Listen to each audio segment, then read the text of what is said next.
The chair is in receipt of a letter from Colonel Espinido asking him to be given a time to read a statement that he wished to make.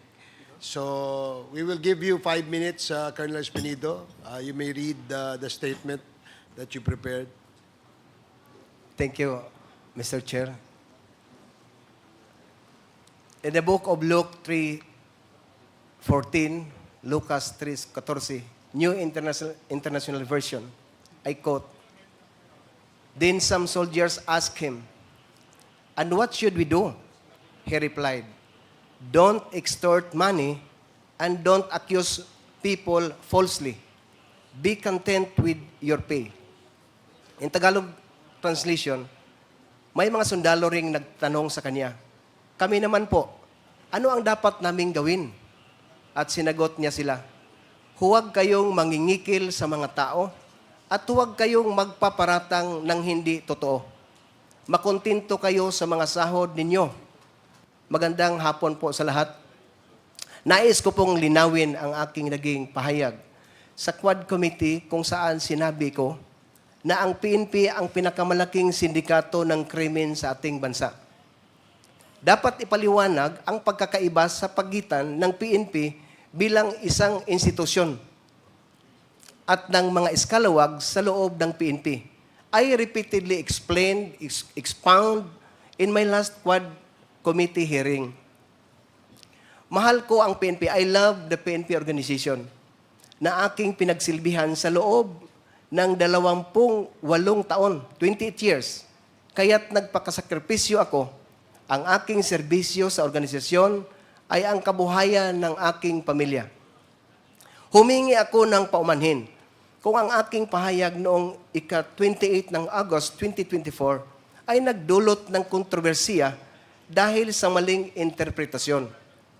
Ang layunin ko sa pagtistigo sa harap ng Kongreso ay hindi upang ilagay sa kahihiyan ang organisasyon, kundi ipaalala sa mga nagsisilbi, mga opisyal, at mga hindi opisyal ang kanilang sinumpaang tungkulin na maglingkod ng may sigasig, dignidad, at integridad.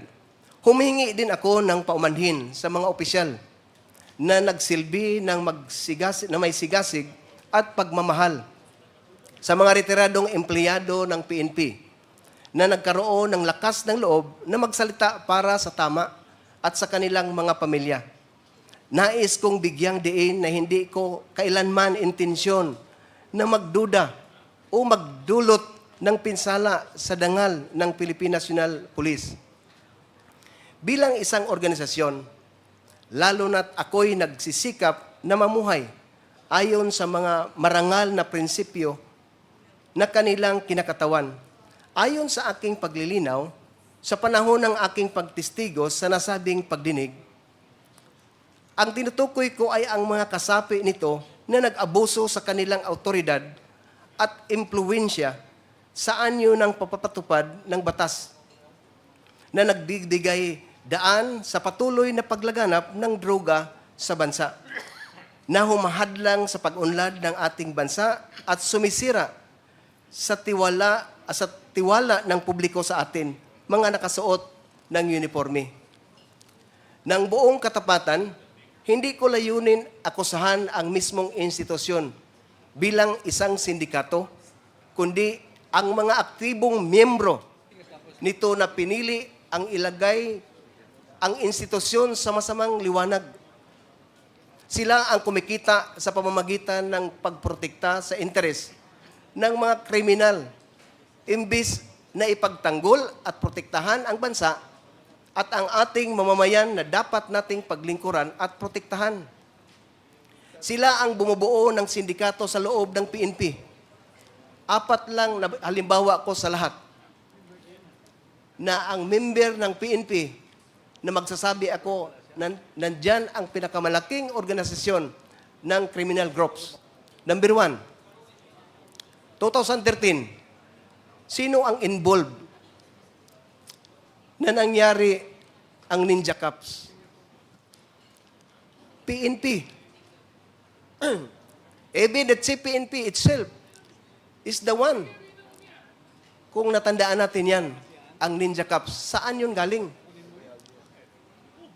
Pangalawa, yung Korean businessman na kinidnap, pinatay sa loob ng Kampo Krami. Sino naman ang involved? That is PNP EIDG, Anti-Illegal Drugs Group. Member ng PNP, sabihan ko na lang member ng PNP kasi allergy ang PNP. Kung hindi natin nilagyan ng PNP, members. Pangatlo, yung covered up, 6.7 million. Sino ang involved?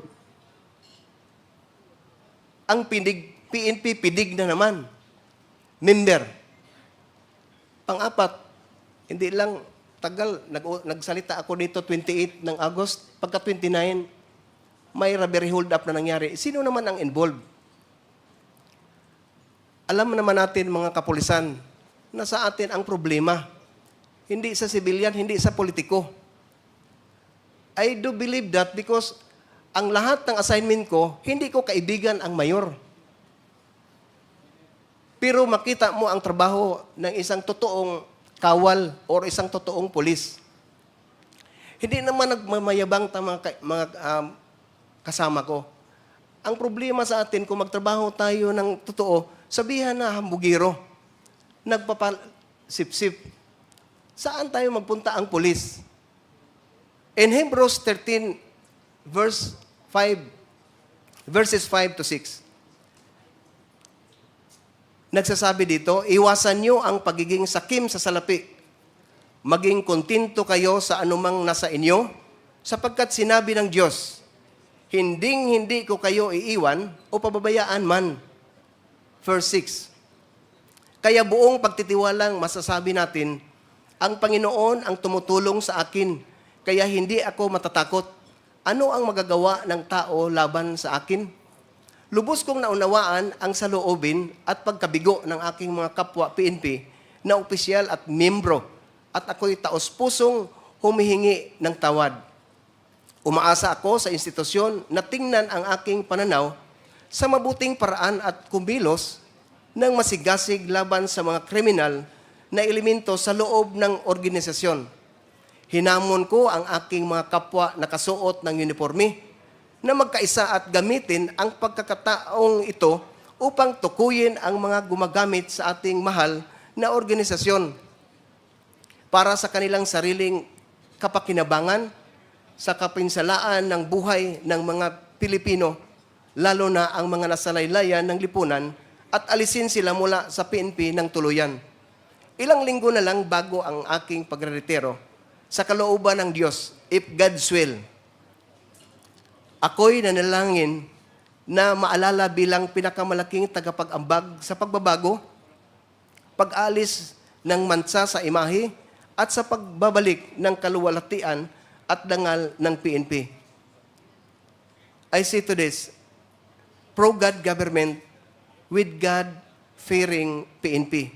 And lastly, in Matthew chapter 12, verse 30, clear word version, Jesus said, if you are not with me in my work, you have set yourself against me. If you are not gathering with me, you are scattering. In Tagalog translation, ang hindi kampi sa akin ay laban sa akin, at ang hindi tumutulong sa aking pagtitipon ay nagkakalat, ang salita ng Diyos.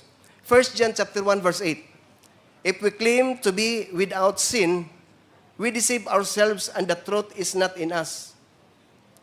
Kung sinasabi natin na wala tayong kasalanan, dinadaya natin ang ating sarili at wala sa atin ang katotohanan. Last verse in the book of Ecclesiastes chapter 12 verse 14. God is going to judge everything we do, whether good or bad, even things done in secret. Thank you and good afternoon, Your Honors, Mr. Chair. To God be all the glory. Okay, thank you.